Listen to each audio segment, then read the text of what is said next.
Hey, it's me, Charlene, with another daily quickie. My early morning face again.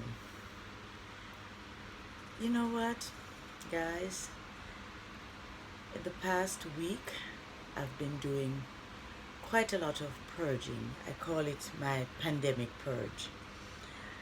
I have gathered a lot of the stuff that I've accumulated for the past, oh my God, many years, just stuff. You see, I will confess that I've been a shopaholic throughout most of my adult years. I shop because sometimes I'm bored, sometimes I feel frustrated, sometimes I feel alone, sometimes I just shop because I like stuff. I love clothing, love fashion, I love to decorate my space, my living space. And so I created this habit of always becoming a slave to retail. Now, did I get much pleasure from it? Sometimes, yes. I call it retail therapy. I enjoy looking at pretty things, nice things. I enjoy stuff. But my life has changed and I've reached a trajectory in my life where I find them to be burdensome. I mean, how many pairs of jeans can you wear? How many pairs of shorts or t-shirts can you put on? I mean, how many dresses?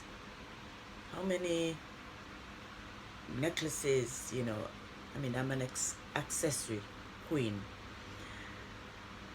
So while I enjoy, you know, making myself, adorning myself with clothing and jewelry accessories, I have found that the pleasure is temporary. And I'm never gonna stop dressing up. Don't get me wrong. This is not me going through a total transformation. What I've come to realize is that a lot of times I I just look around and I'm like, so much stuff. What am I going to do with all of this? So I've been purging. And as I've purged, I realize how light I'm beginning to feel. So I've packed up bags and bags of shoes and clothing. Some of the shoes, they've dry rotted because they've not been worn. And I'm not exaggerating. I'm talking about over 40 pairs of shoes. What I can salvage, I have packed up and I've given away. Clothing, I've dropped off uh, about 4 large bags of clothing to a charity. Now, I'm beginning to feel lighter. I'm beginning to feel better because, to be quite frank with you, they were just there. I live in many spaces, and there's something in every space that I've lived in. But I'm beginning to realize that just like life, when I can unload, I feel a lot better. And sometimes this is how our issues and our problems are. They just keep mounting up. And when we are able to purge and let them go, whether it's something that's brought on by maybe our relationships with people, just being able to practice letting go is so cathartic. It feels so freeing. It feels so good. So as I purge and get rid of stuff, I am also purging and getting rid of past fears and hurt and worries and stress that sometimes I have brought on myself. Sometimes it's self-imposed. I've learned to realize that no matter what somebody does to you or to me, the power is totally in my hands in terms of how I react. And so I'm purging. I'm doing a total purge. It's the stuff. It's the things that have happened. It's the people that do not serve me well. They don't fit into what I consider to be the life that I desire to live. And as I purge, as I go through this purge, I am beginning to free myself.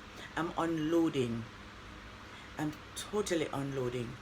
And there is an emptying that is necessary in order to replenish. Now, I'm not about to go and shop again and, okay, so let me correct that.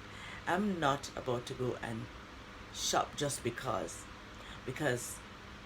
of a compulsion or an impulse to just go and pick something up. I have learned some very large lessons, and one of the lessons that I will continue to hold dear is that I don't need stuff to make me feel good, to validate me. And I certainly don't need people who do not serve any great purpose in my life in order to feel valid and to feel important and to feel worthy and to feel necessary. Because I think very often we look for things and people to make us feel good. Of course, we're humans, and it's nice when someone says, hey, I like you or I love you. But I'm learning that if they don't, what I have to be very mindful of is how much I love myself and how important I am to me. I am important to me. And when I recognize that, everything else just seems secondary. So I don't need the things, I don't need the people to make me feel important and special. So as I unload, as I purge in every compartment of my life, it is such an awesome feeling, and I continue to work on myself, to prepare myself for a better existence. The stuff, the things that I've given away, it's nice to know that someone can find them useful. And so at this juncture in my life, it's all about getting to that place of total peace and contentment. So purging is not just a physical purge, it's an emotional purge, it's a spiritual purge, it's a mental purge, and I continue to do that. And I encourage you, if there's something holding you hostage, where there's things around you or people around you, and you feel you need to purge, start, my dear. It's a work in progress. It takes time. I have unloaded so many things that when I look around, I still see a lot of stuff, but I'm working on it, and it feels so darn good. It feels so good. So I hope something that I've shared resonates with you, because I know we're all going through, lots of heaviness at this point in our lives, lots of stuff, burdening us and weighing us down. So start with a purge. Yours may be mental, yours may be spiritual, yours may be physical, emotional. Start with a purge. So I leave you with peace. I leave you with love. And as always, I ask that you take care of yourselves. Stay safe.